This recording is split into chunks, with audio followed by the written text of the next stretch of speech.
fichier de notre formation sur l'étude thermique d'un bâtiment, donc avec le logiciel Revit. Pour la première séance, donc on a vu comment intégrer les matériaux de vos éléments. Par exemple, on a fait le cas d'un mur, on a vu comment intégrer les matériaux de ce mur, ses composants. Par exemple, on a fait un exemple de la laine, et on a vu même les paramètres thermiques des matériaux, on a expliqué tout ça. Donc cette partie-là, on va passer à comment générer le rapport, et après on va voir comment analyser ce rapport et interpréter ces résultats et proposer des scénarios. Donc voici ma structure. Donc après avoir intégré les matériaux, j'ai fait juste un exemple de ce mur, mais pour vos projets vous devez intégrer les matériaux de toute votre structure. Maintenant vous passez à étiqueter, ou bien à pour éviter le nom, à étiqueter votre structure et à définir les espaces. Donc comment ça? Donc si vous venez vers le rez-de-chaussée, par exemple, comme vous voyez, vous devez définir les espaces de ces icônes-là, espace et zone. Vous devez définir les espaces pour qu'ils sachent calculer leur surface, parce qu'on aura besoin de leur surface. Par exemple, pour cette structure, j'ai défini cette zone-là, je l'ai nommé garage, et là, lui donner automatiquement son surface, qui est de 40 mètres carrés.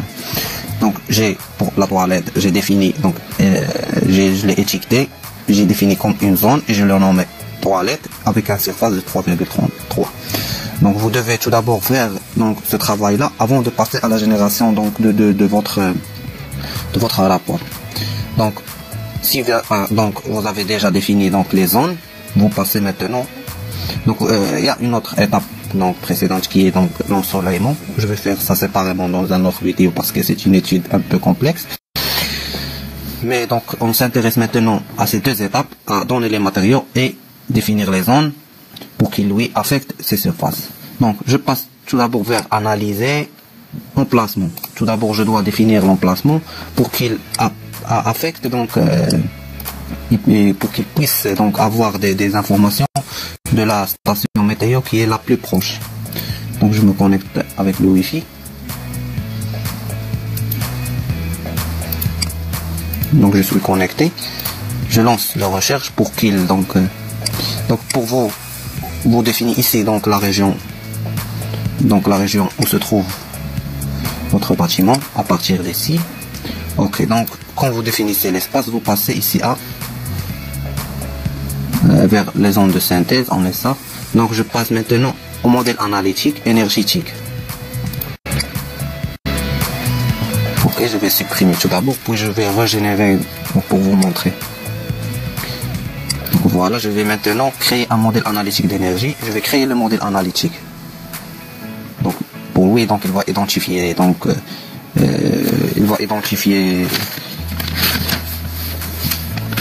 la structure. Il va identifier les murs, les portes, les fenêtres, parce que tout ça, ça rentre dans le calcul. Il va lancer les éléments qui va l'analyser. C'est comme pour les gens qui travaillent dans la structure, c'est comme le modèle analytique. De structure, il est composé de quoi? Il est composé juste des poteaux, poutres et des dalles. D'accord? Donc voici, c'est pareil pour le modèle analytique énergie. Donc je passe maintenant vers analyse et synthèse. Ici je vais définir ce que je veux. Est-ce que je veux une simulation annuelle de l'énergie, ou bien je veux un dimensionnement des charges ventilation CVC. Donc pour moi je vais travailler par exemple pour le CVC, je mets le note 2 par exemple. Paramètres, je vais voir ce qui est dans les paramètres. Donc ici dans les paramètres il y a le pourcentage de vitrage, la tolérance, complexité, l'enveloppe du bâtiment. Donc il y a le type du bâtiment. Donc ici le type, il est nécessaire à identifier, parce que à chaque type il va affecter les conditions de conformité. Par exemple les bureaux, c'est pas comme une salle de sport, c'est comme un musée.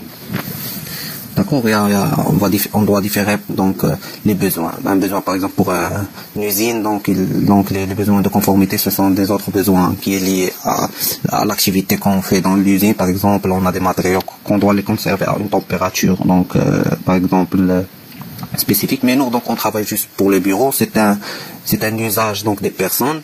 Donc c'est les normes de conformité de l'humain. Donc qui est généralement à 24-25 degrés. Donc ici type de schéma. Donc ici données de pièces. Donc ici je définis soit les pièces, soit les espaces. C'est pour cela donc que j'ai insisté à définir les zones, parce que si je fais par pièce, il va me générer un rapport, y compris les pièces, sans intégrer donc les équipements qui sont dans l'espace. D'accord. Mais si je fais espace, elle va intégrer à la fois les pièces et les équipements. D'accord. Donc je fais espace pour que si j'intègre par exemple un système de climatisation, il va le faire rentrer dans le calcul. Donc moi je vais définir l'espace. Je veux donc avoir donc une étude sur tout l'espace, y compris tout ce qui est dedans dans ma pièce. Ici ce sont juste des détails.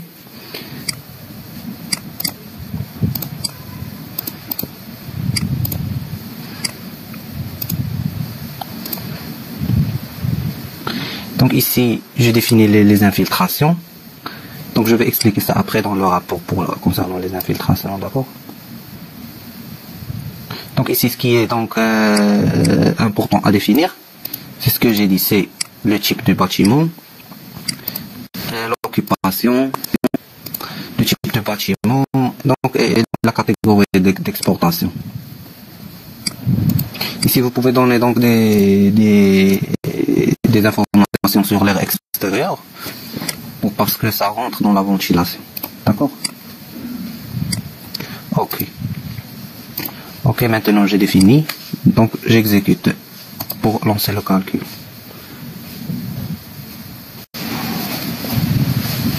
Voici analyse du système en cours. Donc je vais venir vers les rapports.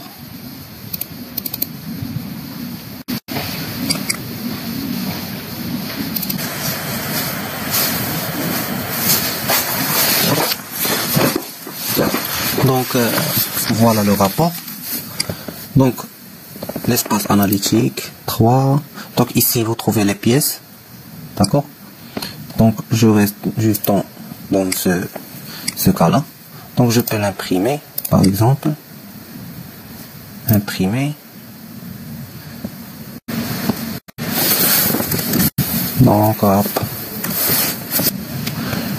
J'ouvre un exemple d'un rapport comme ceci là. Donc vous trouvez en haut donc les conditions au moment de pic. Donc ici ils sont extraits à partir donc de la météo, donc de la station météo la plus proche. Ici sont des zones, donc sont des inputs que je veux. Par exemple concernant la température sèche dans ma zone, donc la humidité relative. D'accord. Donc ce sont des matériaux, sont donc des paramètres ou bien donc des paramètres de conformité dans ma zone. D'accord. Ou bien dans mon espace. Ici, il y a le contrôle d'ingénierie, la capacité par surface au sol. Donc, c'est un flux. Donc, c'est le flux de chaleur généré par le sol. Donc, la surface au sol par capacité. Donc, il y a ici donc l'écoulement d'air par capacité, l'écoulement d'air par le pourcentage d'air extérieur. Donc, ici, il dit que dans ma zone, donc j'ai quel pourcentage de la ventilation extérieure. Donc, et ici, donc vous trouvez l'étude à la fois dans le cas de refroidissement et de chauffage. Donc ici dans cette feuille là c'est le refroidissement et lui ils ont les deux, le refroidissement et le chauffage, les deux études là. D'accord. Donc les besoins donc en refroidissement c'est 33 watts et 195 en chauffage. Ici, donc, pour le refroidissement, ils ont la répartition donc, de tous les éléments, bien les intervenants dans le calcul. Par exemple, dans le solaire, donc, il est à donc, 51 watts. D'accord. Donc, je viens je vois. Donc ici c'est l'enveloppe de mon bâtiment. L'enveloppe, ce sont donc tous les éléments constituant donc ce bâtiment. Il y a le toit. Il donne donc les sensibilités différées et immédiates, la latente, le total et le pourcentage. Donc pour la sensibilité immédiate, donc c'est la charge thermique ressentie par le système de chauffage ou de refroidissement. Pour la sensibilité différée, donc c'est la charge thermique qui se manifeste plus tard dans le temps. Donc il ne se génère pas donc à l'instant, mais c'est une capacité thermique de ce élément, ou bien des matériaux qui le constituent, à faire donc c'est la capacité thermique à prendre à stocker de la chaleur et le libérer après un certain temps.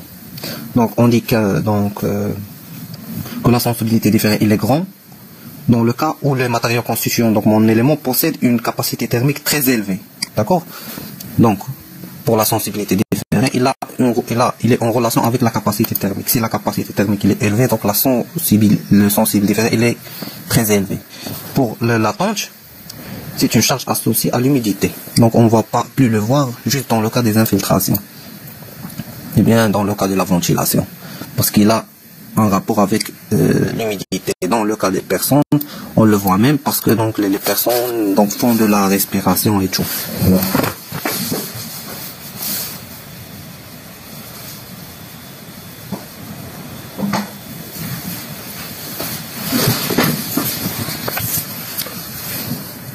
D'accord. Donc je passe maintenant ici donc les éléments donnent donc les valeurs les valeurs de sensible différé et les de sensible immédiate pour l'enveloppe. Et il y a un truc là donc que vous devez le remarquer, ce sont les infiltrations. Donc il y en a qui vont pas donc comprendre donc l'apport des infiltrations. Donc on dit donc à l'installation de nos équipements et tout ça. Donc on n'est pas dans le cas idéal où donc par exemple pour une porte que j'ai installée, et je dis donc qu'il va stopper l'air, ou bien donc il va diminuer un peu de l'entrée d'air. Mais donc est-ce que cette porte là va assurer cette fonction idéalement à 100%? Non. Il y a des infiltrations, il y a des pertes, parce que donc juste au-dessous de la porte, donc il y a l'air qui va rentrer, d'accord? Donc ce sont des pertes dans mon bâtiment. Il y a donc pour le cas de l'étanchéité, même si j'ai pas installé une bonne étanchéité pour isoler, donc il y a juste des petites infiltrations, il y a des petites pertes qui existent. D'accord? Donc les infiltrations, il existe toujours, parce qu'on ne travaille pas dans le cas idéal, ce sont des pertes qui sont nuisibles, qu'on veut plus, mais on fait rentrer dans le calcul. D'accord? D'accord, donc ici dans les apports, ici c'est l'enveloppe, ici donc les apports internes sont y compris donc les personnes, parce que donc vous voyez donc que les personnes font une activité dans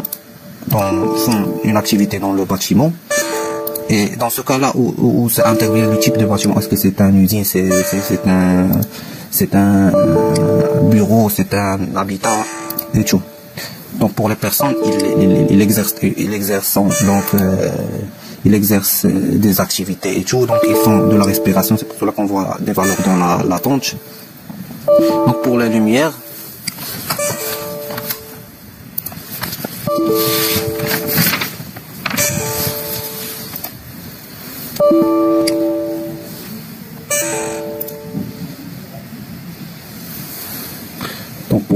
lui aussi donc il a des valeurs dans le chauffage. Les équipements, bien sûr, qu'ils ont des valeurs dans le chauffage, dans le sensible différé, parce que j'ai dit que dans le sensible différé, c'est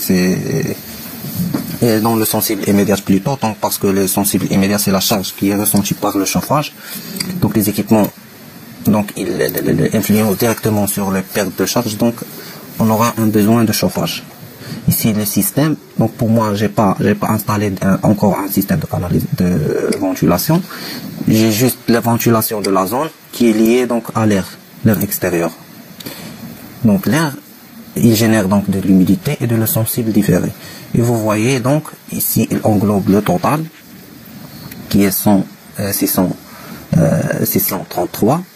Et ici, dans le pourcentage de répartition, le pourcentage que chaque élément, il intervient avec quel pourcentage dans le refroidissement, d'accord? Donc pour moi, si je vais analyser ceci, je vais venir vers le pourcentage qui est le plus grand. Par exemple, pour 7,9, je trouve que c'est un pourcentage qui est grand dans les murs, d'accord? Donc les murs, donc ils sont constitués d'un matériau qui a une grande capacité thermique. Je vais chercher donc à changer les matériaux de mon mur changer les matériaux de mur avec des matériaux qui ont une capacité thermique plus faible. Par exemple, je vais changer, donc les murs sont, je crois, en béton, je vais changer par exemple le béton avec le laine de roche, le laine de terre. D'accord? Donc j'ai aussi quoi? Donc 2,6 c'est pour le sol, 8 par exemple pour verre solaire, je vais essayer de changer ça. Et ici donc le pourcentage c'est juste la somme, c'est le total différé je crois sur 633. Je vais faire ce calcul là pour...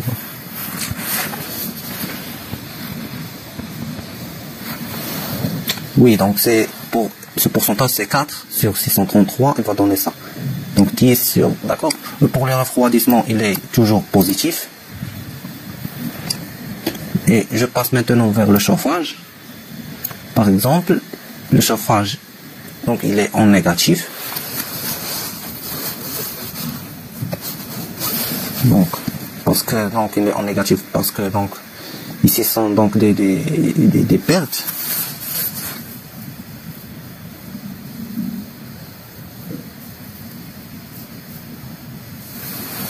D'accord.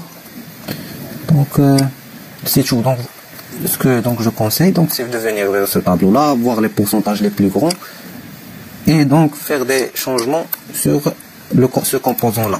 Pour les murs, je vais changer par exemple ici j'ai quoi, les personnes, donc je peux pas changer ça. Par exemple la lumière, donc je vais faire une étude d'ensoleillement de ma structure. D'accord, ou bien donc faire des autres couleurs pour la teinte et tout ça, donc je vais changer de couleur et voir. D'accord, donc c'est tout pour ce moment là. Donc on a généré donc le rapport et il reste un truc, c'est l'optimisation. Donc pour les gens qui possèdent d'un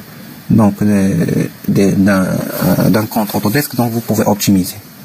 Mais donc l'optimisation, donc c'est ce qu'on a fait maintenant, c'est d'analyser le rapport, donc et faire des changements et régénérer donc votre nouveau rapport avec donc des nouveaux valeurs.